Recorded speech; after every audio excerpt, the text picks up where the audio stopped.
अस्सलाम वालेकुम my official YouTube देखने वालों को खुशामदीद। उम्मीद करता हूँ आप सब खैरियत से होंगे।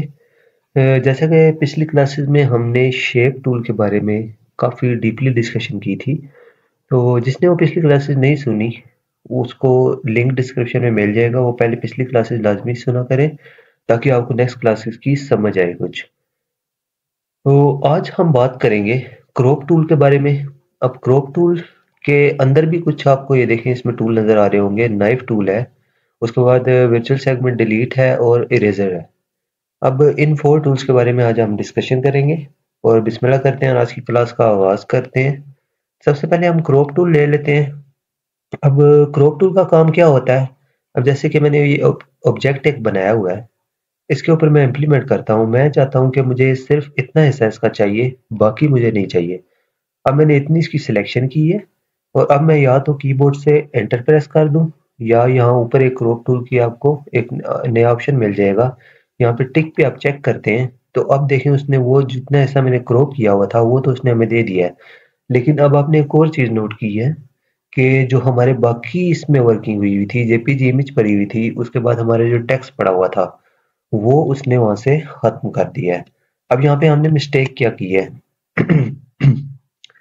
हमने मिस्टेक ये की थी कि हमने अब क्रॉप टूल तो इम्प्लीमेंट किया है इस पे, उसने हमें जितना हिस्सा हमें चाहिए था उतना क्रॉप भी कर दिया है, लेकिन हमने इसकी पहले सिलेक्शन नहीं थी की। अब इसकी मैं सिलेक्शन करता हूँ और अब मैं यहाँ से क्रॉप टूल लेता हूँ और अब इस पे इम्प्लीमेंट करता हूँ। तो ये देखें अब मैंने उसकी सिलेक्शन की हुई थी, अब उसने उसका इतना हिस्सा क्रॉप भी किया है और जो हमारी बाकी की इस पे वर्किंग हुई हुई थी वो उसने ख़त्म भी नहीं की। जेपीजी इमेज भी हमारी पड़ी हुई है और हमारा जो टेक्स्ट हमने लिखा हुआ है वो भी हमारा पड़ा हुआ है और जितना हिस्सा हमने क्रॉप किया उसने वो क्रॉप भी कर दिया है। तो इसमें यही है कि जो भी चीज़ आपने क्रॉप करनी है उसको आपने क्रॉप करने से पहले सिलेक्शन लाजमी करनी है। अगर आप सिलेक्शन नहीं करते तो आपकी वो क्रॉप तो कर देगा चीज़, लेकिन आपकी जो बाकी की जो चीज़ें पड़ी हुई होंगी वो उनको भी साथ में ख़त्म कर देगा। तो इसी तरह अभी ये क्रॉप टूल है, इसकी आपको कुछ प्रॉपर्टीज नज़र आ रही होंगी। ये इतनी लंबी चौड़ी इसकी कोई प्रॉपर्टीज नहीं है। जैसे कि अब मैंने यहाँ से इसको सिलेक्ट किया, मैं चाहता हूँ कि इतना हिस्सा मुझे क्रॉप चाहिए। अब ऊपर इसकी प्रॉपर्टीज में देखें आप, सिर्फ और सिर्फ इसका ये एंगल है तो एंगल चेंज कर सकते हैं इसका। अब मैं यहाँ पे चाहता हूँ कि मुझे 35 डिग्री के एंगल पे इसको क्रॉप करना है। अब मैंने इसको 35 डिग्री के एंगल पे इसको रखा है और जितना हिस्सा मुझे क्रॉप चाहिए मैं वहां पे रख के इसको सिलेक्ट कर लेता हूँ। ओके किया। अब देखें जितना हिस्सा मैंने इसमें सिलेक्शन में किया हुआ था उसने उतना हिस्सा उसकी 35 डिग्री में रख के जितना इसके अंदर आया था उसने उतना क्रॉप करके हमें दे दिया। तो यही कुछ छोटा सा इसका इस्तेमाल था क्रॉप टूल का, इतना लंबा चौड़ा इसका इस्तेमाल नहीं होता। और इसके बाद इसकी आगे आ जाता है एक नाइफ टूल। अब नाइफ टूल क्या करता है? जैसे अब ये एक ऑब्जेक्ट है हमारे पास पड़ा हुआ है, अब इसको मैं यहाँ से लाइन ड्रा करता हूँ।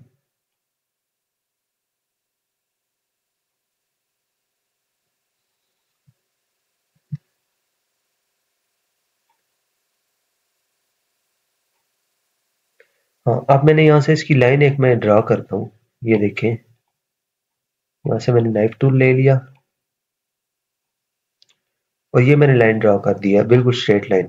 अब इसने देखिए उसको बीच में से एक आपको ये लाइन नजर आ रही होगी, ये इसने कट कर दिया। अब मैं जैसे ही इसकी सिलेक्शन करता हूँ, ये देखें इसको उठा के मैंने ऊपर किया है तो उसने बिल्कुल स्ट्रेट लाइन जो हमने लगाई थी, जिस एंगल में लगाई थी उसने उसी एंगल में उसको कट कर दिया है।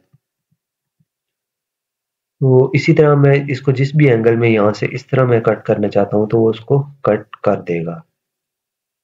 ये देखें। अब नाइफ टूल मैंने लिया है तो इसमें आपको देखें ऊपर प्रॉपर्टीज में और भी इसके ऑप्शन इसके शो हो रहे होंगे। अब जैसे कि ये फर्स्ट नंबर पे तो था 2 पॉइंट लाइन मोड।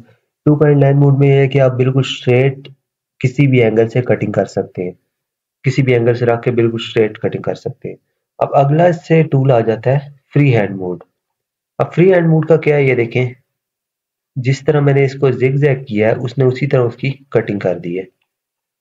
ये देखें, जिस तरीके से मैंने उसके ऊपर ड्रॉ किया था जिग जैग उसने उसी तरह से कटिंग कर दी है। ये फ्री हैंड टूल है, इसमें आप अपनी मर्जी से इसको ड्रॉ करके कटिंग कर सकते हैं। अब इसके बाद इसका एक और ऑप्शन आगे आ जाता है बेजियर मोड। अब बेजियर मोड का जो बेसिकली काम है वो सेम टू सेम। अब जो लोग ट्रेसिंग वगैरह करते होंगे उनको पता होगा, जैसे कि पेन टूल होता है कोरोड्रा में, फोटोशॉप में, तो इससे आप ट्रेसिंग कर सकते हैं। ये same to same Bezier mode भी आपका वैसे ही वर्क करता है। अब देखिए मैंने यहाँ से इसकी ये सिलेक्शन की है।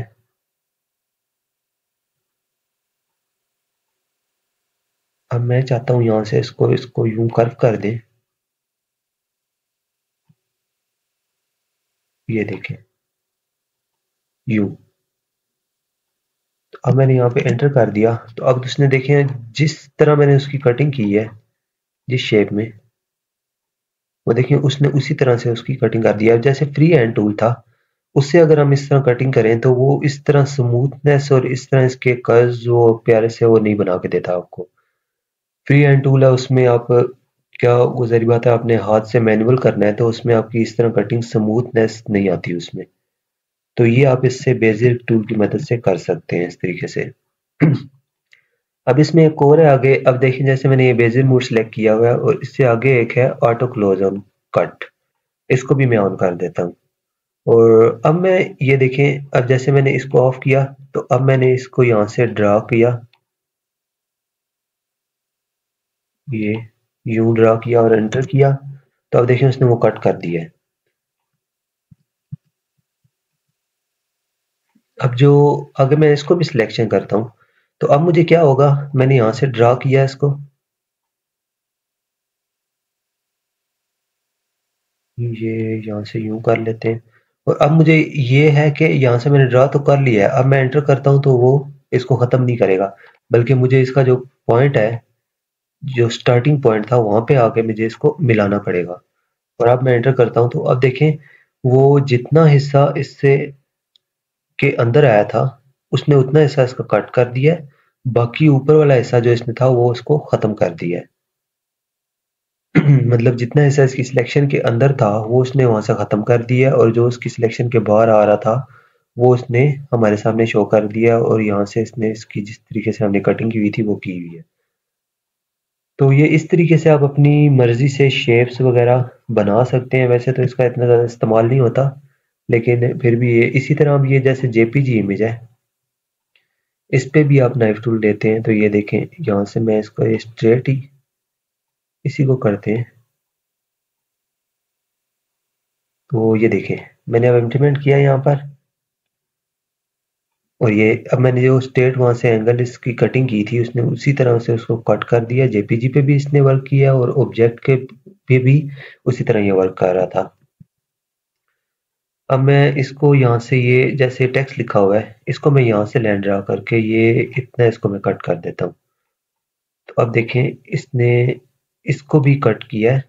इस तरह के आपने अक्सर डिजाइन देखे होंगे कि बीच में से टेक्स्ट कटिंग हुई होती है और वो ऊपर वो आता है। तो ये इस तरीके से आप नाइफ टूल की मदद से कर सकते हैं। तो इसके बाद अब आपका आ जाता है जी वर्चुअल सेगमेंट डिलीट। अच्छा जी, अब वर्चुअल सेगमेंट डिलीट का क्या इसका फंक्शन है, मैं यहाँ पे इसको डिलीट करता हूँ। यहाँ हम एक सर्कल ले लेते हैं और एक हम रेक्टेंगल भी यहाँ पे इसके ऊपर इस तरीके से बना लेते हैं। अच्छा, तो अब वर्चुअल सेगमेंट डिलीट वो हमारा क्या करेगा। अब मैं यहाँ से virtual segment delete tool select करता हूँ। तो अब ये देखें, अब मैं यहाँ से चाहता हूँ कि अब ये देखें मैंने सर्कल बनाया हुआ है, इसके ऊपर मैंने रेक्टेंगल ड्रा कर दिया है, और मैं चाहता हूँ कि जो इस सेंटर में इसकी लाइन शो कर रहा है ये वाली, ये इसकी शो ना हो, ये खत्म हो जाए। तो ये किस तरीके से होगी, मैं इस लाइन के ऊपर सिलेक्ट किया, इसको रखा है और इसको सिलेक्ट कर दिया। अब देखें वो उसने एक जो पूरी लाइन थी, जो बाहर ये रेक्टेंगल की थी ऊपर वाली, वो उसने खत्म नहीं की, बल्कि उसने एक पॉइंट से लेके, मतलब यहाँ एक पॉइंट इसका बनता है और यहाँ एक पॉइंट बन रहा है, उसने एक पॉइंट से लेके दूसरे पॉइंट तक जितनी जगह बनती थी उसने वहां से कटिंग की है। और अगर हम ये देखें, अब ये सर्कल है, तो अब मैं चाहता हूँ कि ये वाली लाइन में डिलीट करूँ, तो वो सारी लाइन जो है वो पूरा सर्कल डिलीट नहीं करेगा, बल्कि वो इस पॉइंट से लेकर इस पॉइंट तक जितनी जगह बनेगी, इसको मैं यूं क्लिक करता हूँ, तो उसने उस पॉइंट से लेके ये नीचे वाले पॉइंट तक जहां तक जितनी जगह इसके दरमियान में थी, उसने वहां से जो उसकी लाइन लगी हुई थी सिर्फ उसको उसने खत्म किया है। तो ये देखें हम यहाँ से इसको भी ख़त्म कर देते हैं, इसको भी, और ये भी ख़त्म करते हैं, और यहाँ से भी ख़त्म। अब ये देखिए, ये आपने एक नई शेप अपने सामने बना ली है। वैसे तो हमने देखने में ये एक सर्कल लगाया था और ऊपर रेक्टेंगल बनाया था, लेकिन इस वर्चुअल सेगमेंट डिलीट टूल की मदद से हमने एक नई शेप बना ली है यहाँ पर। तो इसी तरह टेक्स्ट के ऊपर भी ये काम करता है। यहाँ से हम टेक्स्ट ले लेते हैं, इस बी को हम थोड़ा बड़ा करते हैं, सी हम यहाँ रखते हैं जी इसके,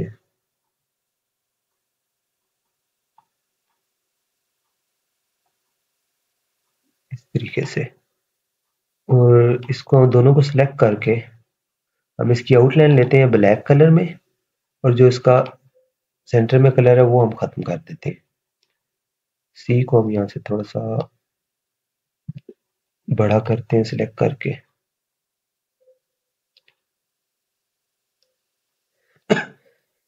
अब ये देखें, ये इस तरीके से। अब हम चाहते हैं कि जो ये बी है लिखा हुआ हमारा, इसके ऊपर जो ये सी की ये लाइन आ रही है, ये वाली और एक ये वाली, ये हम चाहते हैं कि यहाँ से ये खत्म हो जाए।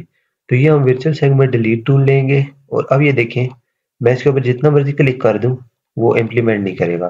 तो इसके लिए अब हमें ये क्या करना पड़ेगा, टेक्स्ट पे इसको इम्प्लीमेंट करने के लिए हमें सबसे पहले ये टेक्स्ट पूरा सिलेक्ट करेंगे हम, और इसके ऊपर राइट क्लिक करके सबसे टॉप पे एक ऑप्शन आ रहा है कन्वर्ट टू कर्व्स का, कंट्रोल क्यू इसकी शॉर्टकट की है, ये हमने किया। और अब हम वर्चुअल सेगमेंट डिलीट टूल लेते हैं। तो ये देखें, अब मैंने यहाँ से इसको सिलेक्ट किया है, तो वो उसके ऊपर वर्क कर रहा है। तो इसमें हम लोगों को टेक्स्ट पे इम्प्लीमेंट करने के लिए इसको पहले कर्व करना पड़ता है, उसके बाद ये इसके ऊपर इम्प्लीमेंट करता है। तो अब मैं इसके ऊपर ये देखें इम्प्लीमेंट करता हूँ जी। यहाँ से इसको भी कट कर देते हैं, इसको भी कट कर देते हैं, और यहाँ से ये जो ये वाली लाइन है इसको कट कर देते हैं। तो ये देखें, अब ये इस तरह लग रहा है जैसे सी ये यहाँ से नीचे से होके या आगे से इसके बी के अंदर की तरफ आ रहा है, ये इस तरीके से। तो इस तरीके से आप ये वर्चुअल सेगमेंट डिलीट टूल की मदद से, ये अक्सर आपने लोगोज वगैरह देखे होंगे, इस तरह आप बने हुए होते हैं, या आप बना सकते हैं।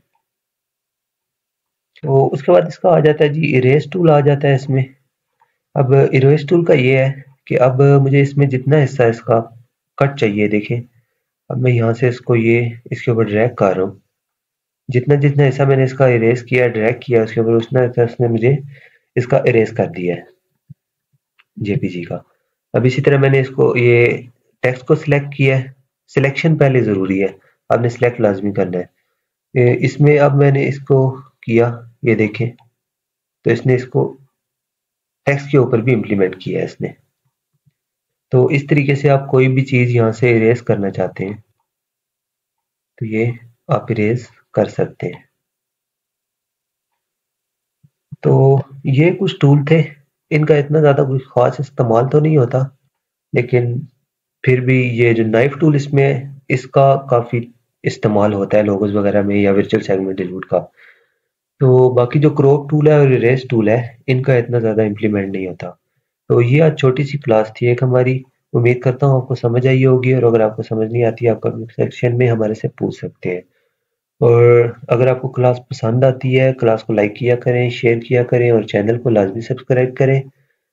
अगली वीडियो में मिलते हैं एक नई क्लास के साथ, तब तक के लिए अल्लाह हाफिज़, अपना बहुत सारा ख्याल रखिए और हमें दुआ में याद रखिए।